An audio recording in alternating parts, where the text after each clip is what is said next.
Hababang supply asin nalangkaw na presyo kan pirang gulay, posible subot na maeksperiensya sa Bicolan sa mga masunod na semana. Hababang temperaturang naitatala sa Northern Luzon, agyat ngunyan sa mga paraoma.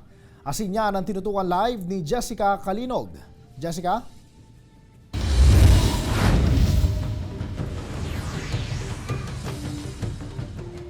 Jessie, sa ngunyan, hababa pa man ang presyo kan mga gulay sa merkado, ninhulita inis yung mga existing na supply ninda. Alagad, oras na maglaog na itong mga bagong supply hali sa ibang rehiyon, urog na itong mga hali sa norte, lauman na subuot kan publiko ang pagbabago sa presyo kan mga ini. Ang talipapa na ini sa sitio Tumanan, Barangay Sigamot, Libmanan, Camarines Sur, ang nagsisirbing trading post o bagsakan kan mga produktong agrikultural, kan mga paraoma asin paratanom sa lugar, pati na ang hali sa norteng rehiyon kan nasyon.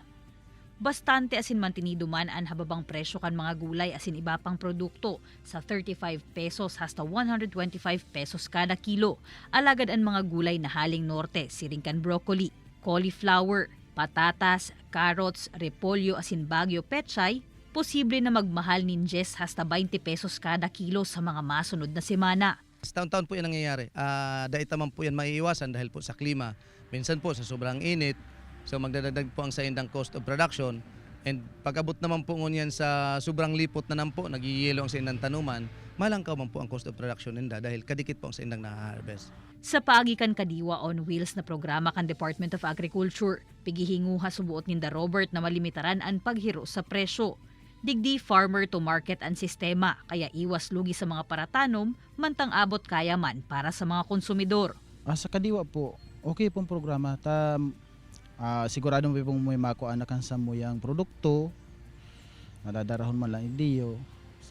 Kadiwa na po ang nag-dispose.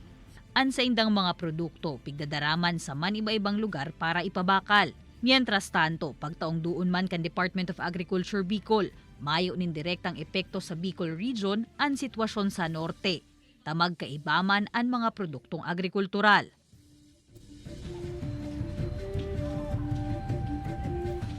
Hinhuli Jessie, tamang upland vegetable sa naman na apektado kan andap o itong pagyelo kan mga tanuman sigun sa DA Bicol ang pinakbet vegetable. So itong talong, kalabasa, mariguso asin balatong na yung mga pananom digdi sa Bicol Region mayo manin magiging paghiro sa presyo.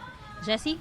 Jess, apera sa andap na problema ngunyan sa Northern Luzon, partikularmente sa Baguio City, digdi sa tuya, kumusta ang tratamiento kan DA Bicol duman sa mga middleman na saro sa nagiging problema kung taano minsan halangkawan ipinapatong na presyo sa mga produktong nagugusi, sining kan mga gulay?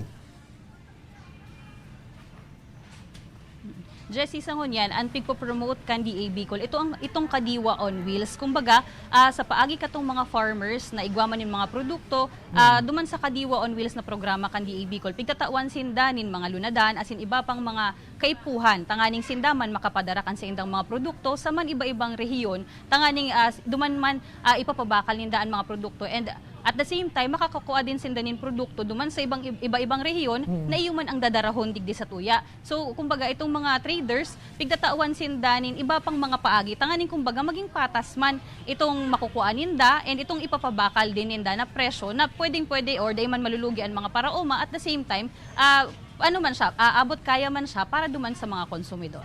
Jessie? Alright, Jos Mabalos, Jessica.